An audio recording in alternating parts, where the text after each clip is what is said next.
चुनावी वर्ष है और प्रदेश के माननीय मुख्यमंत्री द्वारा जो आज उनका 5वां बजट पेश किया गया है, ये चुनावों की दृष्टि से पेश किया गया है। हालांकि इस बजट में प्रदेश का जो कर्मचारी आज सड़कों पर अपनी मांगों को लेकर भटक रहा है, उस पर इन्होंने एक लाइन में बात कर दी कि कमेटी का गठित किया जाएगा ओल्ड पेंशन स्कीम को लेकर। आज कोरोना काल में पिछले 2 वर्षों में लाखों की तादाद में बेरोज़गार जो हुए हैं, जो नौकरियां कर भी रहे थे उनको नौकरियां चली गई, उन पर कोई चर्चा नहीं है। आप ये देखिए कि 14 लाख बेरोज़गार आज प्रदेश में, उस पर कोई चर्चा नहीं है। प्रदेश का जो ट्रांसपोर्टर है, आपके टैक्सी ऑपरेटर्स हैं, चाहे आपके बस ऑपरेटर्स हैं, चाहे ट्रक ऑपरेटर्स हैं, ये 2 साल में कोरोना के काल में इनका जितना नुकसान हुआ है, जितना इनके ऊपर जो टैक्सेस, हैवी टैक्सेस जो है वो इनको देनदारी है, उस पर कोई चर्चा नहीं है। आप देखिए कि प्रदेश का जो किसान है, उसकी आमदन दुगनी करने की जो बातें कही थी वो कागजों में दफन हो गई हैं। इन्होंने, आप ये देखिए कि प्रदेश का जो छोटा मध्यम और तबके का जो व्यापारी है, उसके व्यापार तबाह हो गए, उस पर कोई चर्चा नहीं है। ये बेसिकली ये जो बजट पेश किया गया है, इसमें इन्होंने जो पेंशन होल्डर्स हैं, ओल्ड पेंशन स्कीम जो है, बुढ़ापे पेंशन जो है, उसको इन्होंने एज कम किया है, उसका हम स्वागत करते हैं। विधायकों का 1 करोड़ 80 लाख से 2 करोड़ किया, उसका भी स्वागत करते हैं। अच्छी निधि भी 2 लाख बढ़ाई है, उसका स्वागत करते हैं, क्योंकि वो पब्लिक के लिए खर्च होती है। परंतु प्रदेश लगातार कर्जे में डूब रहा है। डबल इंजन का वायदा करके सरकार में आए हैं और 70,000 करोड़ रुपए प्रदेश पर कर्जा हो गया।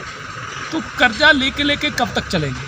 इसलिए लगता है कि ये सिर्फ आंकड़ों का मकड़ जाल है और चुनावों की दृष्टि से कुछ इन्होंने घोषणाएं की है। परंतु ये जो पिछला बजट 2021-22 का जो इन्होंने पेश किया था, अभी तो वही वायदे पूरे नहीं हुए।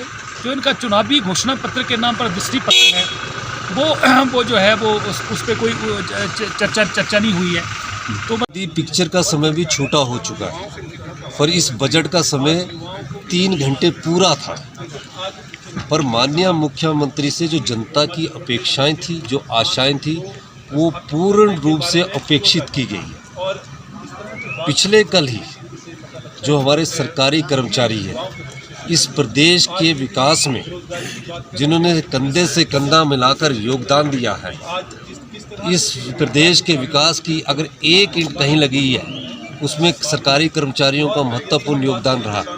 वो पिछले कल आए, अपना अनुरोध करना चाहते थे कि 60 साल बाद हमें जिन चुनौतियों का सामना करना पड़ेगा, उस संदर्भ में हमें ओल्ड पेंशन स्कीम दी जाए, अपनी मांग कर रहे थे। उसके बारे में कहीं भी व्याख्यान नहीं दिया गया, सिर्फ कहा गया, वो भी लास्ट में, ये चिट पकड़ा कर के एक कमेटी का गठन किया जाएगा और उसके द्वारा देखा जाएगा कि क्या किया जा सकता है।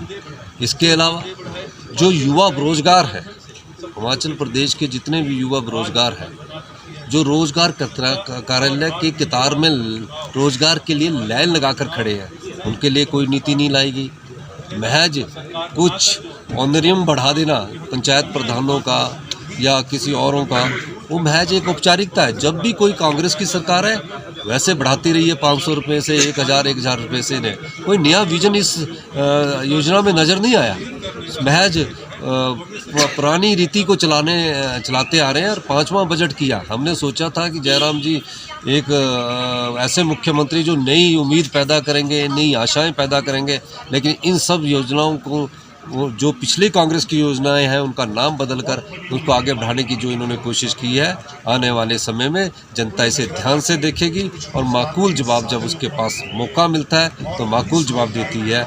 इस बजट में सिर्फ झुनझुना दिखाया गया है। आप सबका बहुत बहुत धन्यवाद। सर, आउट 5वां बजट था और उन्होंने पूरी कोशिश की है कि हर एक वर्ग को छुआ जाए, पर वो बड़े नाकाम रहे। जिस तरह से महंगाई बढ़ी है जो पूरे देश में और प्रदेश में, जो महंगाई का दौर है, उसको देखते हुए अगर आपने किसी का 800 या 900 रुपये बढ़ाए हैं, तो वो कोई आज की डेट में मायना नहीं रखता है। और ख़ासकर जो बड़े बड़े मुद्दे थे हमारे प्रदेश के, उनमें चर्चा नहीं हुई है।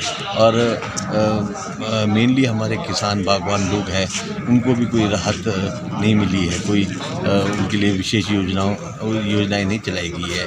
और मैं ये बताना चाहूँगा कि ख़ास करके हमारे सिरमौर ज़िला को बिल्कुल नेगलेक्ट किया है और सिरमौर ज़िले के लिए कोई घोषणा नहीं हुई है और ना सिरमौर ज़िले में जो बड़ा प्रोजेक्ट है रेणुका डैम प्रोजेक्ट है ना उसके बारे में कोई बात की गई है, ना बजट का कोई प्रावधान किया गया है। और मैं ये कहना चाहूँगा कि हमारे रेणुका डैम प्रोजेक्ट का जो शिलान्यास है माननीय प्रधानमंत्री जी ने किया है और अमूमन होता ये है कि जब आप कॉम्पोजिशन का सारा पैसा दे देते हो उसके बाद शिलान्यास होता है। आपने शिलान्यास पहले दे दिया, आपका अभी कॉम्पोजिशन का पैसा नहीं है। और जो हमारी संघर्ष समिति और लगातार संघर्ष करती आ रही है, उन्होंने अपनी बहुत सारी डिमांडें माननीय मुख्यमंत्री जी के सामने रखी जिसमें से एक भी डिमांड का जिक्र यहाँ नहीं हुआ है।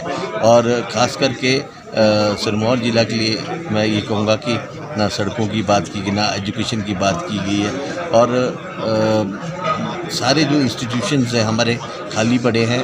आज की डेट में जो नई भर्तियों की बात की है वो भर्तियां कब तक होती है, कैसे होती है। पिछले बजट में भी 30,000 नए एम्प्लॉयज़ की बात जयराम जी ने की है और जबकि वो 30,000 एम्प्लॉयज़ नहीं रखे गए। इस साल भी 30,000 की बात की है, तो बिल्कुल निराशाजनक ये बजट रहा है। और भूषण ज्वेलर्स, अनमोल रिश्तों के लिए।